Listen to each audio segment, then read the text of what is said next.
Hello, everyone. Welcome. Thanks for joining our diagnostic training session today. Now, if you have any questions throughout the session, if you're joining us on Zoom, just look at the top of the bottom of your screen. Wherever your Zoom controls are, you should see a little button that says Q&A. Type in your question there, and I'll get to those at the end of the session. If you're watching along on YouTube, just make sure you use the live chat function if you're watching live, and I'll answer your questions there. Otherwise, if you're watching it after the fact, then you can always leave a comment on the video as well, and I'll get to those as time permits. So my name is Jason Gabrenas. I'm one of Snap-on's national diagnostic technical trainers. Been in the training department the last 11 years or so, traveling around North America, helping techs and shop owners get the most out of their diagnostic equipment. Before I did that, it was a couple years as a diagnostic sales rep with Snap-on, so I had about 30 different franchisees I worked with, as well as the shops that they service in order to help everyone get the most out of their diagnostic needs. And before that, it was 8 years at Subaru, so worked in a dealership, and over time, I guess, just kind of became that default diag guy in the shop. So I always ended up with the drivability problems, the intermittent problems, the weird wiring problems that would show up on those cars. And that's really where I cut my diagnostic teeth, was trying to figure out all the weird head scratcher type cars that would come into my bag. And before that, a bunch of other miscellaneous wrenching jobs. Been a little over 25 years under hood experience for me.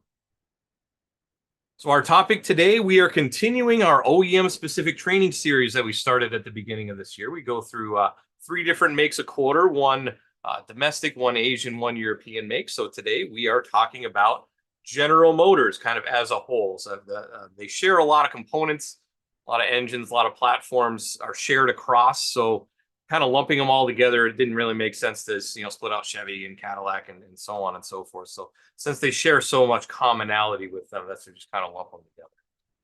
So first off, we'll go through some history and talk about the long history of this company. So it was founded in 1908, General Motors was, as a holding company. So at that time, they acquired Buick and Olds Motor Works, which ended up becoming Oldsmobile. In 1909, they acquired multiple companies, including Cadillac, as well as the predecessors for Pontiac and GMC. Founded Chevrolet in 1919, and that same year in 1919, they also founded GMAC, which would be their financing arm, right? So you would always hear about the GMAC financing available for any new car you could buy, a while ago. So that's been around since 1919 as well. So over 100 years. So actually a little longer than Snap-on, as a matter of fact. So Snap-on was 1920. After that, of course, they made numerous different vehicles, but we need to jump ahead a little bit. So they created the first production turbocharged vehicle in 1962, and that was the Oldsmobile Cutlass Turbo Jetfire shown here in the picture. In 1971, they offered the first vehicles with anti-lock brakes. In 1973, the Olds Toronado was the first production vehicle with a passenger airbag. Oldsmobile was discontinued in 2004. And then, of course, we know through 2008, around that area, we had that recession and whatnot, and they ended up filing Chapter 11 bankruptcy in 2009. Due to that bankruptcy, they ended up consolidating, and they sold off the Hummer brand, which actually is coming back through GMC, sold off Pontiac, Saab, and Saturn. So those are, as you would know, no more out there. And at present, General Motors covers Chevy, GMC, Buick, and Cadillac in North America. We're, of course, going to focus in North America here. Not a lot of GMs over in Europe for sure. And then in Australia, there's some. But over in Europe for sure, they don't necessarily have too many of those hanging around. So we went through the top sales models. So this is the second most sales for a domestic manufacturer out there behind Ford. We did Ford earlier in the year.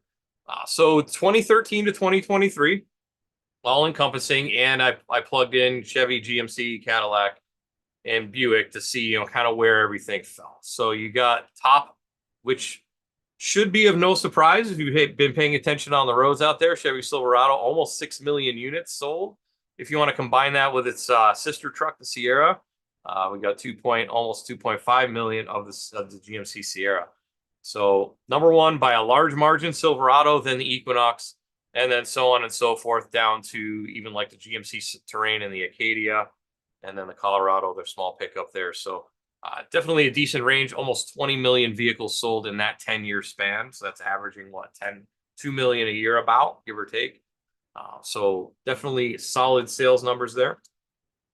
And then a lot of those vehicles are still on the road. That's why we look at that data to see, what vehicles are coming in the shops. Picked a few representative models and model years out of that data. So the high water mark was around 2015 for the Silverado and Sierra there. And since they share the same platform, we'll kind of lump them together. That was the third generation of the pickup truck of the Silverado Sierra. 4.3 liter, 5.3, 6 liter, and 6.2 liter gas engines were available. And of course, the 6.6 liter Duramax diesel was also available for that year. There are 6-speed and 8-speed automatic transmissions available. The diesel engines, of course, on the Duramax got that 6-speed Allison transmission. And then 2015 HD models, so the heavy-duty 2500s, 3500s, etc., were the first to offer active cruise control and forward collision warning systems in the pickup trucks back then. So that's kind of when they made that little transition. And that's when they went to their GM's Global A network architecture that they used up until a few years ago with that. So 2015 was kind of an interesting year for GM with that. A lot of firsts with that. Another good example is the 2019 Equinox and Terrain. Once again, share the same platform, so we lump them together. On that is the third generation of the vehicle.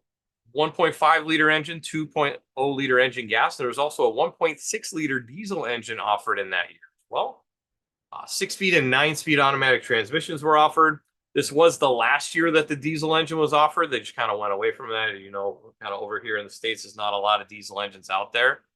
And also the Buick Envision shares this platform as well. So it's kind of your triplets, right? You get your Equinox, Terrain, and the Envision share that same platform.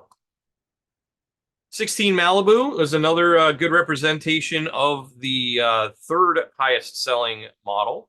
This is the 9th generation of the Malibu. Malibu's been around for a long time, since the muscle cars really. But this would be the 9th generation of that in 2016. 1.5 liter, 2.0 liter, and 2.5 liter gas engines. Also had a 1.8 liter hybrid powertrain in the vehicle. 6-speed and 8-speed automatic transmissions were offered. It was the first year of teen driver feature was offered. So if you have a teen driver, you can set up parameters, speed limiters, and I guess there's some geofencing involved too. If they go outside of a certain area, it'll ping you on your phone or whatever. It was also the first year a hybrid powertrain was offered in the Malibu itself. So those are going to be our 3 representative vehicles we're going to kind of dive into a little bit later, kind of pick the high water marks of the sales volume, because that would stand to reason that those would be the vehicles that would be coming into shops, right? Most common vehicles. So we also can look at common issues here. So based on looking through the data on different vehicles and different problems that they've had, based on our repair order data that we have, a lot of intake system issues. You're going to see a lot of codes pop up as we talk through this on intake problems, MAP sensors, mass airflow sensors, just intake problems in general, especially on the turbocharged vehicles. Thermostat and cooling system issues, tons of P0128 codes across the board with thermostat, just general problems. The trucks, the Silverados, the Tahoes as well, any of the full-size trucks definitely have AC condenser issues in there, and we'll definitely see that come up in the data. And then a lot of issues with pin tension on the harness connectors. Over here we get an opened up connector, or you get a lot of corrosion in there, water intrusion, coolant intrusion in there. So a lot of harness issues on the vehicle. I know there was a long time where the grounds on the back of the engine were causing issues with it as well. So a lot of electrical problems are gonna come up. And that leads us to common codes. So based on the scan tool data that we have, what are the most common codes that people are seeing out there? And it's kind of interesting how it almost plays out with the top models. It's also a lot of commonality between the engines as far as to what the actual issue is. So we see the P1101 once, twice, 3 times, 4 times across a couple different engines. We got the 1.5 and then the 1.4 down there. And that's intake airflow system performance. So that's 4 out of the top 10 codes on GM vehicles as a whole. So this is going back however many years. But GM vehicles on a whole, out of the top 3,000 plus codes that we have on the scan tool, these are the top ones that come up. Coolant thermostat, another one. Like I said, a lot of those show up. Lost communications, that's the first U code. That's kind of interesting how that shows up that high up. Let's see, intake airflow again. Engine underbooster should be related. Brake system control module, catalyst efficiency, and then tooling on there in the top 10. So a lot of common engines. GM, as other major manufacturers, they tend to share the same platform, right? So you'll have the same type of underbody, and then they'll share, 5 or 6 different engines out of each, a couple different 4-cylinders, a couple different 6-cylinders, a couple different 8-cylinders across the product line, just to save time in production and save cost, of course, on the vehicles. So that's your top codes, and this is going to play out as we look through all the different information sources that we have on. So as far as OEM specific features, what is really unique to General Motors vehicles that you really don't see in other manufacturers? I mean, some of the things you do, but how they do it is kind of unique. So for example, displacement on demand. And a lot of issues can arise out of this displacement on demand system. A couple other manufacturers also have a type of displacement on demand system, but it works differently than how GM does it. So how GM does this is they still have lifters and push rods. So roller lifter on the cam, and how that works is it pushes on the push rod, of course. But it's going to vary based on oil pressure. So we apply oil pressure in there, and it's going to push pins out, or it's going to push pins in. So when it pushes the pins out, it's going to lock it in place, and it's going to ride on that cylinder. When it wants to turn off the cylinder, it releases the oil, or it pushes oil pressure to it. The pins unlock, and then it collapses basically on the spring here. It pushes up, and then it doesn't push the rod at that point. So it's just kind of sitting there flapping in the breeze, so to say. It's not physically actually making that connection to the push rod in that case. So that's how you turn off the cylinders, and it's just basically the valves stay open, or stay closed, I'm sorry. Valves stay closed, and then that cylinder no longer will drive the vehicle. So you can take it down from an 8-cylinder down to a 4-cylinder. So that's how they kind of started doing it, and now they have this other thing that they use, other tactic that they use called dynamic skip fire. So they can change based on torque demand on the engine what cylinder fires when, kind of dynamically. So it's a little animation from GM's website that we found, and it can shut off cylinders dynamically depending on the need of the customer. If I'm just cruising, I may run on 4 cylinders, and then if I really need some power, it'll turn on, I'll say 8 cylinders, and it could probably go down to about a 6-cylinder as well. So that's kind of how they use it. So it's a little unique when it comes to GM with that.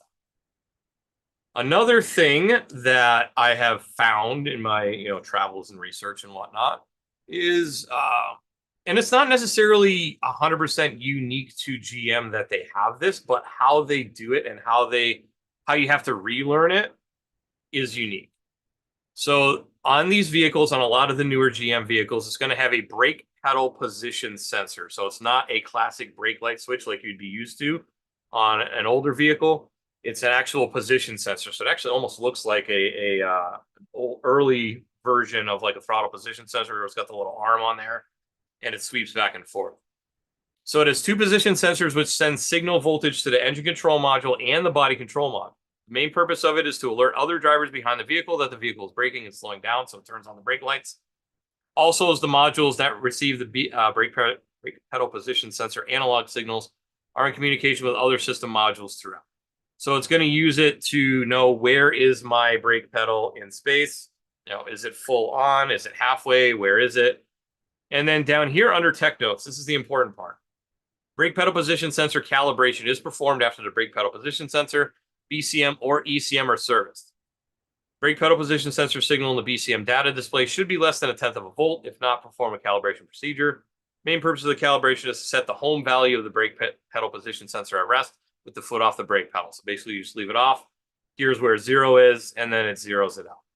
But what you need to understand is when you reset it, if you replace the switch or the BCM or the ECM, when you reset it, you have to reset it in 2 places. You have to set it in the body control module, and you have to reset it in the engine control module. And if you do one or the other, it's going to set a code. So you just need to be aware of that is critical in order to do that. Also on those, that we talk about this a lot, just because it's been around for so long. But then if I bring it up in a class, with a bunch of people in the class, I still get people like, wow, I didn't even realize that that was a thing that you needed to do. So on GM vehicles, 06 and newer pretty much is when they phase this in. They phased in what they call it oxygen sensor learned resistance. So as the oxygen sensor ages, the heater circuit, as it heats up and cools off and heats up and cools off and heats up and cools off, the resistance is going to increase in that heater circuit. To compensate for that, to get the heater to heat up as quickly as they need it to, they will change the pulse width modulation of the heater circuit. So basically, they're increasing the amount of current flow to that heater circuit. And over time, it learns and learns and learns and goes up. Eventually, that sensor is going to fail for one reason or another. Whatever reason it is, you're going to replace it. You're going to replace it with a brand new sensor. It's going to be expecting or current flow around here. It's going to get current flow around here, and guess what happens? All the magic smoke comes out. Usually in the first couple 100 miles. And we've had people tell us, oh yeah, I replaced 3, 4, 5 of them before I realized what I needed to do. And it's right here in black and white on the service information. When replacing the oxygen sensor, perform the following. Code clear with the scan tool, regardless of whether or not there's a code set. So that's basically going to reset the emissions tests, right? And then oxygen sensor heater resistance learn reset with a scan tool where available. And that's on most GMs 06 and newer, like I said. And we'll look at that in a few minutes when we actually go into the tool and look at some stuff too. And now we get to tips from a tech. And this is one of my favorite sections of this because these are the little nuggets that you might not know. If you don't work on GM vehicles all the time, you almost never work on a GM vehicle, and a GM vehicle shows up in your shop, what are you going to do? And this is across any brand. You talk to any technician who's worked on, one brand for a time, they're going to have these little nuggets of things that, hey, watch out for this, or hey, when this happens, it's almost always this, right? It's that tech to tech type thing. So this is what we have in this section. So the first one, this has been going around for a while, and it's on an 18 to 23 Equinox and terrain brakes.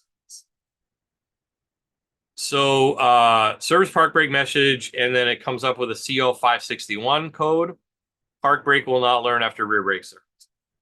And for the longest time, people were blaming the scan tool. It said the scan tool wasn't completing it. Scan tool wasn't completing it. Scan tool's not fixing it, not relearning the brakes. What it actually is first steps of the rear brake service instructions are not followed. This may result. So if you think you know how to work on the brakes on one of these, you might want to reread the procedure. The brake fluid level in the master cylinder reservoir must be at half or lower to allow sufficient space for the fluid to return to the reservoir when the rear caliper retract is commanded. So you can command the retraction, but if it's got too much fluid in there, the pressure goes too high. So the piston is then manually pressed the rest of the way, because you'll notice that it might not be all the way retracted, so the caliper can be reinstalled. The excess fluid pressure will damage the brake pressure sensor in the electronic brake control module. And it's basically, you'll end up burning out the electronic brake control module and need to replace it. Typically, if you look at the park brake data on one or both of the pressure sensors, it show the default value of 14,400 Newton. The repair for this is to replace the module. Due to the nature of this damage, it is not warrantable repair.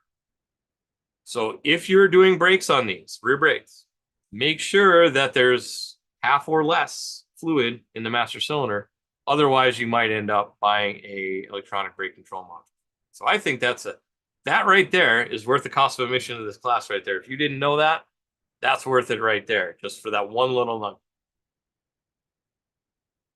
Let's see, and that's also in, this is in for wheel speed sensors. So wheel speed sensors, on some vehicles, these following codes may be set: 0035, 0040, 0045, and 0050. In addition, the following lights may be illuminated: ABS, service traction control system, and our service stability track. This may be caused by bits of ferrous magnetic debris stuck to the wheel speed sensor magnetic encoder ring. So we use what we call a magnetoresistive wheel speed sensor. On those, the actual wheel speed encoder ring, which is part of the hub, part of the wheel bearing, that is a magnet. It's basically a lot of magnets in a circle. And they have north-south magnetic pole pieces encased in a nitrile rubber ring, typically brown in color. This ring is part of the wheel bearing. If experiencing any of the systems, the ring may be cleaned using a soft nylon bristle, toothbrush, or equivalent. Do not use take care not to damage the bearing seal. Don't use a brass brush. Don't use a metal brush. Don't use a magnetic tool to remove the debris either. You might think, oh, well, it's rust shavings. I can just use my pickup tool magnet and just go on that. If you do that, it might screw out the magnetic field of the encoder ring. So just wipe it off with a soft bristle brush, and that should solve that problem. And here's GM's not that great CGI rendering of what that would look like, but you can see that here. There's where the debris would gather on the back of the wheel bearing. And then you would go in and you would test it. So if you go in and test it, test the wheel seat dispenser as it rolls, and then you'd want to see the pattern. If you saw anything messed up with the pattern, if it wasn't a square wave, if it had dropouts and noise, then you might know that you had that problem. All right, and then here's another interesting one. So this is on, some customers may comment that MIL is illuminated. Some technicians may find one of the following codes in the engine control module, and there's a lot. Fuel pressure regulator, fuel rail pressure, a lot of fuel pressure codes, injector quantity codes, any of those codes. What you're going to want to do is inspect the fuel pressure sensor electrical connector for corrosion or damage. It may be necessary to use a terminal test kit with dielectric grease and apply drag. Do a drag test on that, make sure for pin fitment. May be necessary to remove said terminal, inspect for corrosion, damage, or signs of dielectric grease starting to turn black. If any of those conditions have been found, place the electrical connector. So they actually sell the connector by itself, which is nice. And then that applies to all these different vehicles, mostly pickup trucks with that. But that can be a definite cause of problem on the fuel pressure sensor, electrical. All right, so now let's get into what can we do, what is unique in the tool that we may have to do. So crank variation learn, there's other manufacturers that do it. It's just kind of the way that they do it. It's a little unique. EVAP service bay test, that always seems to be a challenge for some folks that get to complete. And a lot of that has to do with the fact that there are a lot of parameters that need to be met in order for the test to even complete. If it's not in those parameters, if one parameter is off, or if one parameter goes out of spec for even a little bit of time, it can cause the test to fail. So you get a lot of frustrated calls like, hey, this test isn't working. The reason being is almost always one of the parameters is not correct. Oxygen sensor heater learn, like we talked about before, that's just a quick reset on the screen. Brake pedal position sensor learn, same deal. And then they also have an automated injector balance test that runs through and tells you how the injectors are flowing, which is a nice thing to have. Anything automated is always good. In the transmission, there is a fast learn adapt process, so it allows the transmission to adapt after doing any work on that. So if vehicle is four-wheel drive, make sure to put it in two-wheel drive, start the engine, and allow transmission temperature to reach 167 to 187 degrees before running the test. Once again, there's a parameter that you need to know.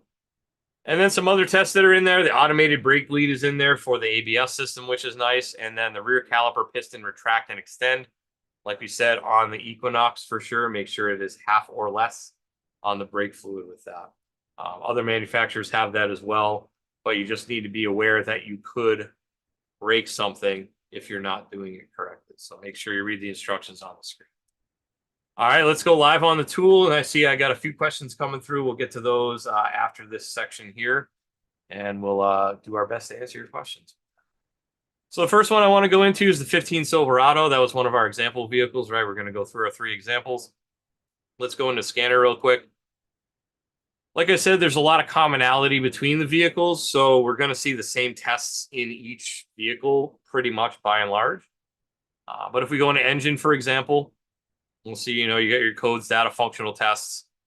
If I go into functional tests, you'll see we got that crank variation learn we talked about, cam actuator test for the variable valve timing. There's that EVAP service bay test we talked about, automated injector balance, cylinder power balance is also on this vehicle, throttle sweep. Output controls. They hide a lot of stuff in the output controls as well. So if you're looking for it as a separate called out test, it may very well be in here. So fuel trim enable, fuel trim reset, that's good for drivability issues. Let's see, the oxygen sensor heater learn is in here as well. So that's not necessarily intuitive as to where it is. Cylinder deactivation system tests, compression tests, brake pedal position learn for the engine is in here. In the body control modules in a different place. So you got a lot of different functional tests, bidirectional controls kind of lumped into this one output control category. So just be aware that it might be in there and it might not be where you think it. Now, if we look in the SureTrack information, that's our real world data based on repair orders and such. We dive in here, it really tells a story. So the 5.3 is the most common on this, as far as I can recall. 791,116 repairs that we have repair orders on this. And when you get to a vehicle, it's 15, so it's 19 years old this year. You're going to see things like pads and rotors. That's pretty common. But then we get down to number 4, AC refrigerant. Number 6, AC condenser, 43,000 times. So like I said, a lot of problems on the condensers on these vehicles. AC inop is the number 1 symptom on this. Let's see. There isn't really a coolant or an AC complaint there. But then if you go over to top search lookup, so that's the top 10 things that have been plugged in the search box up here. Condensers, number 2. Condenser spelled a different way, number 5. Then if we go over to the codes, PO300, random misfire, number 1. Number 2, coolant thermostat, PO128, very common. Then we get an evap problem. Then we get down here, we get a couple of transmission issues as well. System too rich, transmission as well, too rich. So a lot of misfires, a lot of coolant thermostat issues. Now let's go in.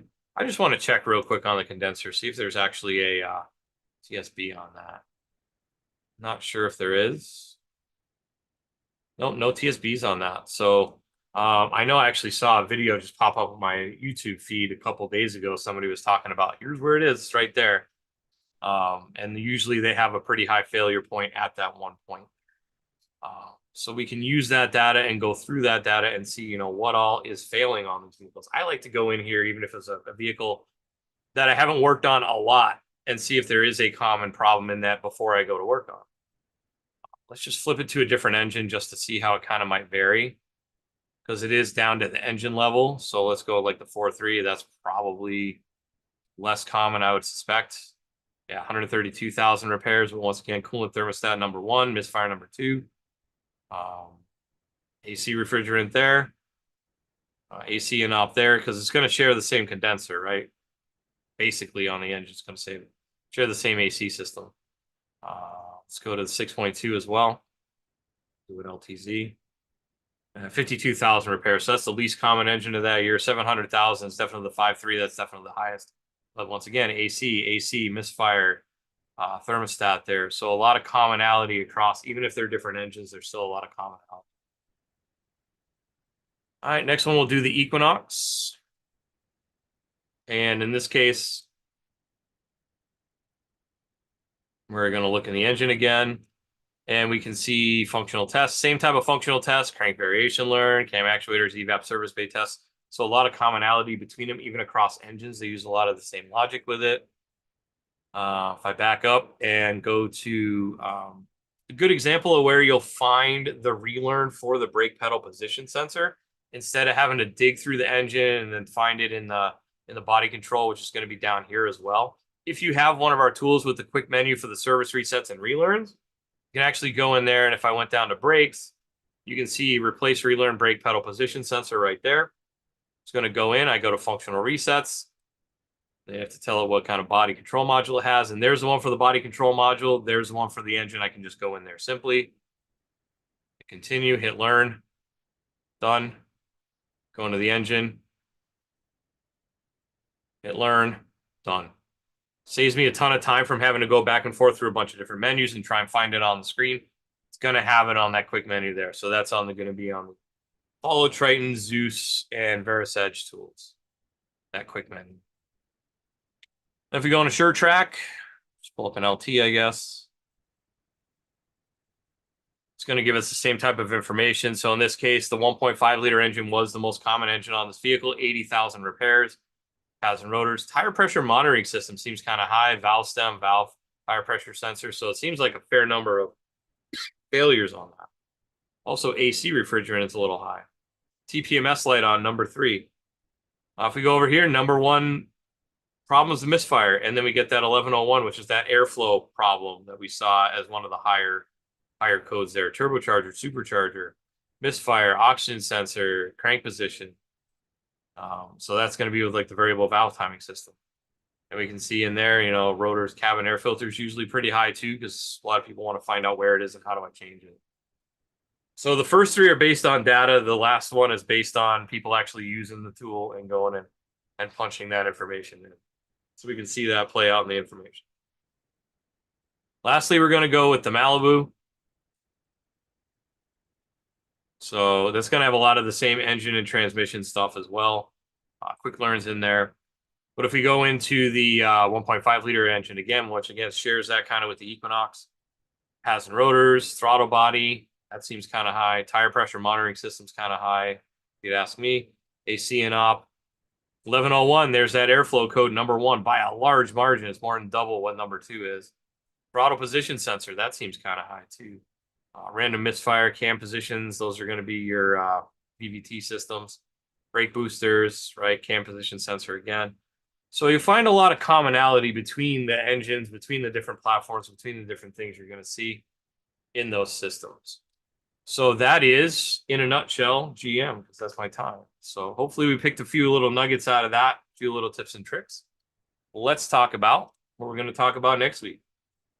Next week is air conditioning testing and diagnosis. It is going to be 90 degrees in my house tomorrow. I don't know what it's like where you're at, but that's unusual for May in New England. So definitely AC season is upon us. So it's always good to recap kind of what's going on with AC and how they work and the different types of refrigerants and different types of oils that we need, different types of machines that we may be using, talk about critical charge vehicles and more like that. So if you want to join me, same time and same place as always, every single Tuesday, 6 and 9 Eastern. If you want to join me on Zoom, go to snapon.com/OT and register there. Otherwise, the 6 p.m. Eastern class goes live to the YouTube channel like we're doing right now. The YouTube is youtube.com/Snap-on Diagnostics. If you are watching on YouTube, please make sure you're subscribed and like the video. 9 p.m. Eastern class also goes live to my Facebook page. So it's facebook.com/SnapOnJason. All one word there.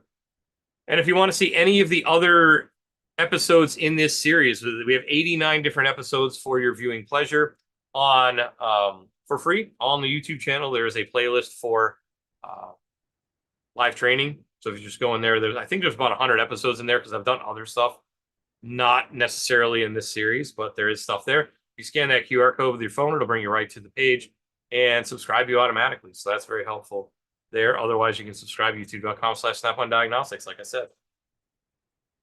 Also, do we have your email address? Because we may not. Actually, we find out the majority of the folks that want diagnostic information, diagnostic training, we don't have their email address.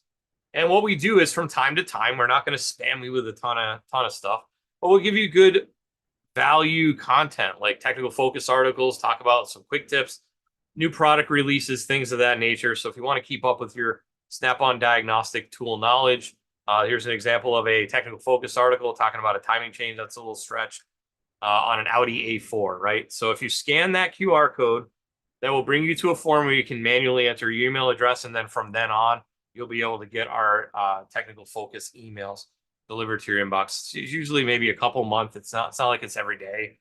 It's just going through that. So we'll get the questions here in 1 second. I do want to make sure I plug my buddy Keith, who also does free training every Wednesday and Thursday. So on Wednesday, it's going to be on Zeus and Zeus Plus. And on Thursday, it's going to be on Apollo and Triton tools, since they share a lot of the software there. They're about an hour and a half long, give or take. And he's going to go through from basic setup, talk about Wi-Fi setup, talk about security link, talk about Snap-on Cloud and all that.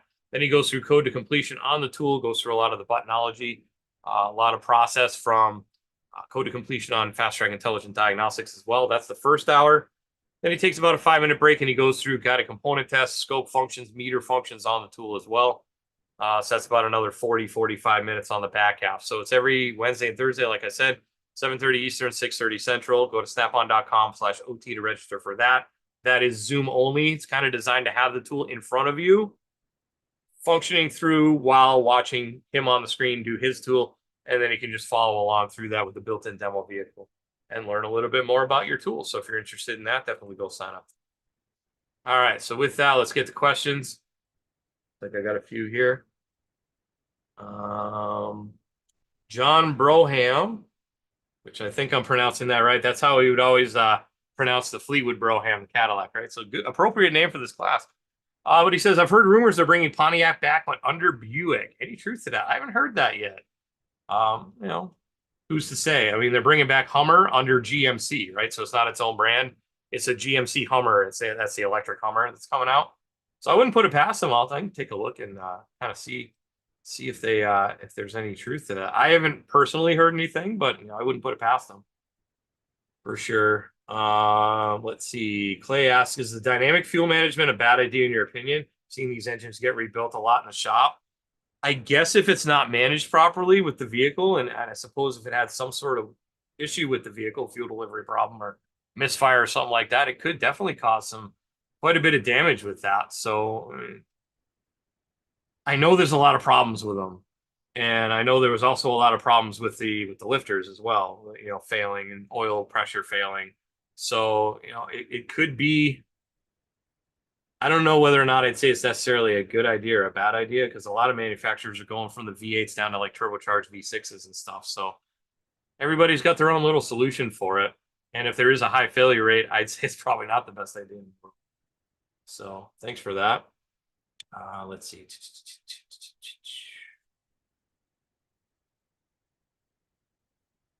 So Jordan says 04 Chevy Silverado 2500 with diesel, service brake light on, stuck in limp mode, also has a PO 500, which I'm not sure what that is, PO 700, which is transmission code.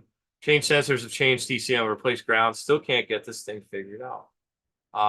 So that might be one you might want to ask a question in SureTrack to see if they're in the community, to see if there's anybody who has that issue.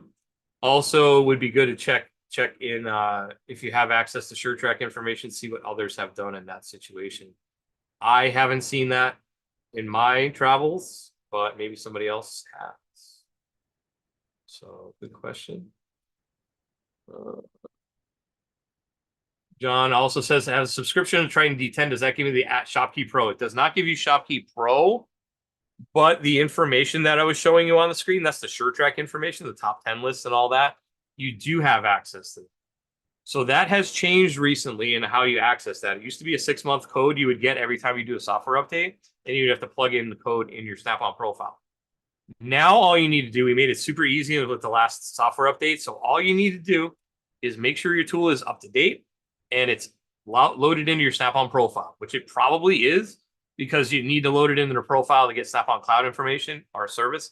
And you also need it to do any secure gateways on any of the vehicles. It needs to be in your Snap-on profile as well. So it's probably already there. So all you really need to do is go to shopkeypro.com and then log in with your account that you use for Snap-on Cloud. So whatever username and password you use for your Snap-on Cloud, you use for security link and all that, log in with that, and then you would get access to that information. It's like a limited version of ShopKey. It's all the SureTrack information that you would get. So you do get a limited amount of version. ShopKey itself is a separate subscription. Good questions tonight. Let's see. We're experiencing a lot of heater core and DEF issues in the Arctic, far north oil fields in Alaska. Any tips on DEF systems? Well, they do have a heater, but if the heater fails and it's that's SCR, but actually no, yeah, diesel exhaust fluid. Yeah, what am I thinking? I was thinking DPF, right? So I would imagine you're going to get a lot of high failure rates because that stuff's going to freeze and crystallize up there. And if the heater fails, then you're going to have a lot of issues up there too. I haven't gotten any specific tips to that as to what you might be able to do to mitigate that, other than maybe like a tank heater or something like that. Separate auxiliary type thing, like you have block heaters and battery heaters and stuff like that. I'm actually kind of surprised you would want to use diesel that far north as well because of gelling and stuff like that. But I mean, I guess for wear and tear, it's good, but I don't know. It's kind of it's a trade-off when it comes to that type of weather, for sure. Thanks for chiming in. Jay says, does Chevy have a warning light for the replacement of the rear brakes to keep from making that mistake? No, they do not. The only reason you'll know you'll have a problem is A, the pistons aren't all the way retracted, and then you go to press it in, and then all of a sudden you have a problem. So definitely in that case, reading the service manual, reading the service information is critical in that case. And I'd say if I haven't worked on that brake system before on any vehicle, I'm going to read through the procedure just to make sure there aren't any of those weird things. Because we had a thing with, we would get a lot of calls on this. And it would be, oh, your scan tool broke my car. And it's really not. The scan tool did not break the car because the GM scan tool will do the same thing. So it's not the scan tool's fault. It's the fact that And I will tell you that is, in my mind, that is a really poor design. If it has to be less than half on the brake fluid in order to not burn out my electrical module by pushing the piston in, that seems like really poor design choice and for GM engineers, but we have to work in the parameters of what the engineers designed. So yeah, there's no warning light for that. The only indicator you get on that is actually in the service information. And I'm not 100% sure. I think we maybe, if we haven't already, at least put a warning on the screen on the scan tool to make sure that doesn't happen. So nothing with GM from GM specifically. What is the reason why brake fluid need to be halfway, and what is it all? Is it also on other models, Michael? I'm not 100% sure. I would think that you would need to watch out for that on other models because they use a similar electronic brake control module on a lot of different models. Maybe it's just how the Equinox brake system's set up, but I would be less inclined to think that. I'd be more inclined to think that it does share a brake system with other vehicles. So I'd read through the service information to be sure on that. But that particular vehicle got so problematic that they had to release a technical service bulletin on it, and that's what it showed on the screen. So it has to be half because otherwise you're going to overfill it and it's going to backfeed an electronic brake control module, and then the pressure is just going to be way too high, and it freaks out, fries the sensor for the fluid pressure. And basically, and since the pressure sensor is built into the module, you got to replace the module to fix it. So yeah, seems like a poor design choice. Fast learners on transmissions, which models? That's a fair number out there. Pretty much on a lot of like the 6-speed and 8-speed transmissions that you're going to see in the last 5-10 years. It's going to be on pretty much most of those. The quick learn there.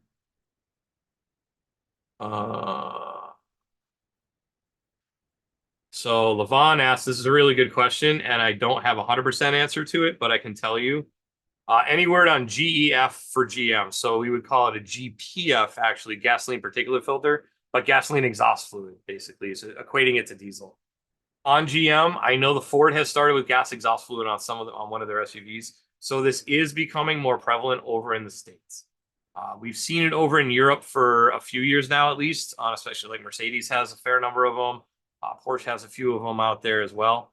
So it is going to be coming to the States. And it's going to be, as far as I can tell, it's pretty much the same technology as you would have in diesel exhaust filters, just on a gasoline engine. So trying to get those emissions down as much as they can. They're just adding all this equipment to it. And I mean, we're going to cover it when it comes out. When it's available to the aftermarket, we will have it in there for sure.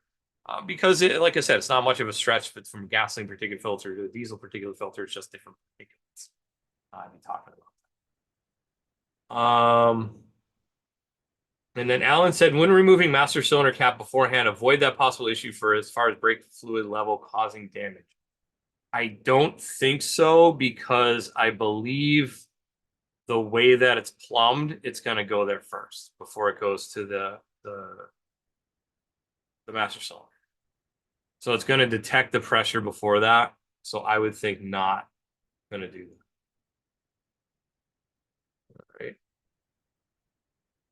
that. All right. Okay, Ray has a good comment here too. More of a comment with AC Delco Tech Connect is pretty cheap yearly and on the daily as well. So if you want to go through and check the service bulletins and all that, or of course there's other information systems out there as well. Of course, getting it from GM right from the moment they release it's nice too. So if you work on a lot of GM cars, that's a good option for you as well. Thanks, Ray. And then iPhone says this is definitely unrelated to the class. 2011 F250 6.7 liter P2291 clean fuel pressure regulator, no start on hot. Not really sure on that one. I'd have to look it up as to what that code definition is and all that. And might be good to look in SureTrack and or use the SureTrack community for that, because I'm sure somebody probably has the answer for that there. I wouldn't have the answer off the top of my head, especially in a GM class. Thanks for your question.